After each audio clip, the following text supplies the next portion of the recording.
Greetings. I'm Father Paul Demuth, the senior priest for the Diocese of Green Bay, and here to give some reflections on the 19th Sunday in Ordinary Time on behalf of Whatsoever You Do Incorporated. Good to be with you again. I think we all like to have things summarized in neat phrases.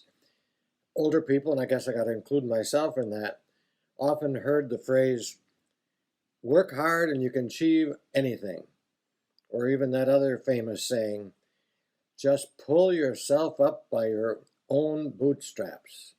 Did you ever try and do that? Well, then there's the younger generation. And if they grew up in the me generation time, then of course their saying was, I want it all and I want it now. Well, today's scripture, Jesus kind of gives the same promise, sort of. Do not be afraid, little flock, for your Father is pleased to give you the kingdom. Pleased to give you the kingdom. But maybe not in the same sense of those other phrases.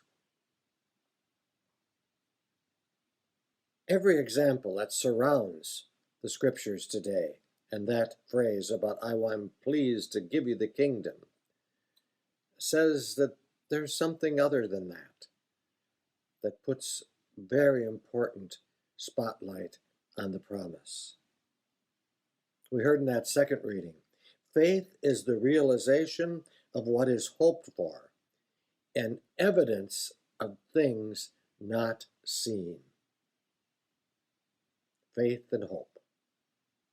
The Jews were saved from the Egyptians, and they celebrated the Passover in memory of that. But they, as a people, wandered for 40 years until they came to the Promised Land. And most of them, if not all of those who escaped, died. And it was the next generation that finally were ushered in. And Abraham, our father in faith, and Sarah, they were promised to have descendants as numerous as the stars in the sky. And yet God told Abraham, you have to sacrifice your son, your only son. Thank heavens the Lord said, not now, no.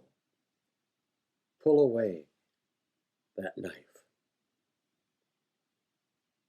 And then Jesus said, blessed are those servants whom the master finds ready, even if he comes during the second or the third shift.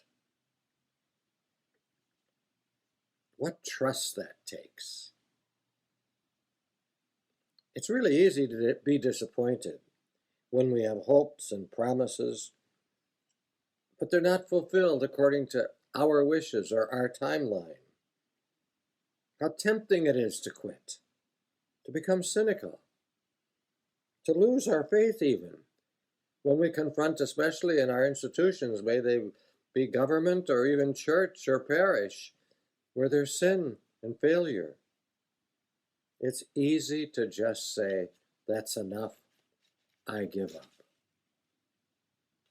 So the question today that I think is put out there for us to reflect on is, are we in it for the long haul? Even beyond our personal fulfillment, are we still in it? Oscar Romero, the Archbishop of El Salvador, a saint now, spoke up against the evils in his government, and he received threats and was shot down at the altar. He knew that this could easily be his fate, but he wrote something very beautiful, and I want you to listen.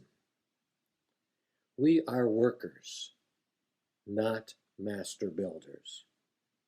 We are prophets of a future, not our own. We cannot do everything, and there's a sense of liberation in that. This enables us to do something and to do it very well. It's the beginning, a step along the way, an opportunity for the Lord's grace to enter and do the rest. Is the long-term promise of God's kingdom come worth being people of faith, of hope, and of love? God bless.